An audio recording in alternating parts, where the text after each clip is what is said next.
Hey friends, since our call with the alumni the other night, I thought about some ways that we could help you complete your certification. And I know there's lots of you out there that all you need to do to finish the course to either earn your 200-hour certificate or your 300-hour is just to send me 2 classes.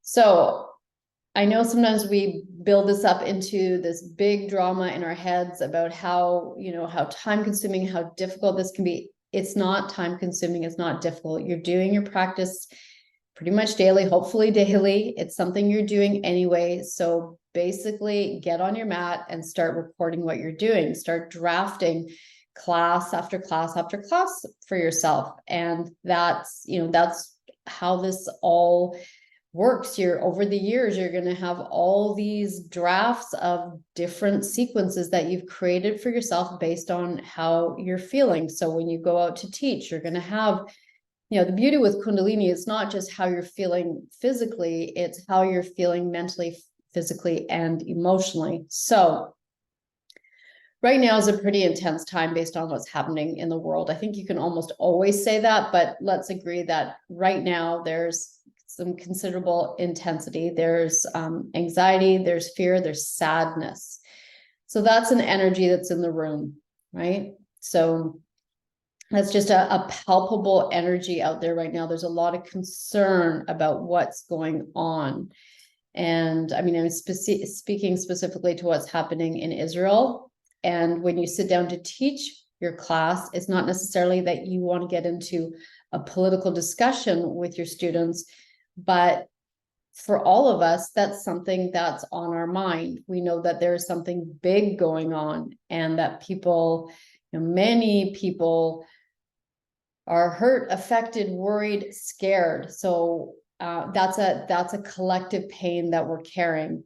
So part of our role is to acknowledge these energies, but not necessarily by sitting down and having this political discussion at the beginning of the class. That's not why people are there. People are there to restore themselves and to sort of correct themselves, to realign themselves internally so that we can have the resilience we need, have the compassion we need, so we can be there for those in need, and so that we can stop creating these horrific things that are happening out there in the world. So if there is something really big happening right now, that's going to show up in your class in some way. Your class might have a little more heart-centered work to it, or it might have a little more work to deal with the adrenal glands, the kidneys, that element of fear. Maybe there's a lot of anger, and so maybe we need to address that as well. There's certain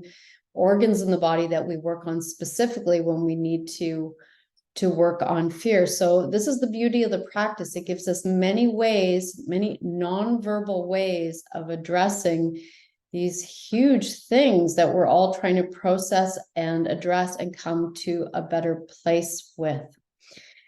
So hop on your mat and create that warm-up, write it out, and send it off. You might find that when you complete the warm-up portion that you're motivated to keep going, and start drafting the body of your class then.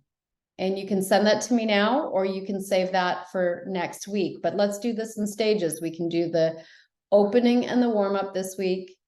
Next week, I'll invite you to do the main body of the class. And then the week after, let's do the closing portion. How do you intend to close this class? So tune into what the overall energy is. Maybe the energy out there is so heavy that you want to create a lightness in the class. Sometimes there's things that are going on that are just too big to be ignored. I had a couple of instances that were really significant. I remember going to teach a Friday night class, and my Friday night classes were always very playful. And at some point it would break out into a dance party, and, they were a lot of fun. But that particular Friday, there had been a shooting in an elementary school in the States. And, that we were all carrying that pain, that shock, that trauma. Now, it it wasn't my place. I mean, I could have. I know a lot of teachers will do that, will sit at the front of the room and address the horror of something that's just happened. But there's also a way for these healings to happen in a non-verbal way. Words can be tricky. We're seeing that a lot in social media and stuff right now, where we're all triggered by each other's words, and there's a lot of misunderstanding going on. We've become very polarized in our thinking, and I don't really think in truth that we're that far apart from each other. I think we all want to move a little bit closer to the middle and reconnect. I think there's some real longing for that. So we have to find our way back, and yoga is that non-verbal way of creating that healing when there is all of this pain. I just shared a dramatic incident with you. There was another time where I was teaching in Melbourne, and it was the time in Australia where the fires were raging, and these fires were going on for such a long time, and there was, everybody was worried. People were losing homes. People were, there was homes, lives, livestock, so much was happening, and it was stress for a prolonged period of time. And it was impossible to go into that space as a visitor and not acknowledge in some way that heavy emotional burden that this community had been carrying for a long time. So there was a way to acknowledge that. And we did move on to a very playful, lighthearted, joyful class, because we needed to remember to keep moving forward and to be able to connect. You can't live under that level of stress for that long.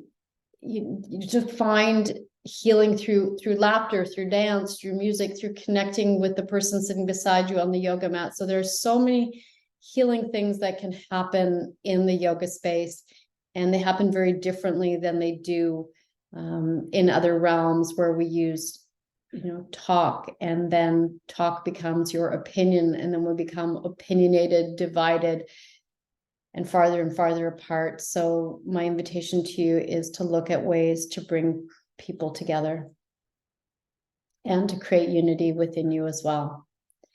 So my invitation this week, alumni, send me the opening. How are you going to start? Mantra, breathing, and your warm-up.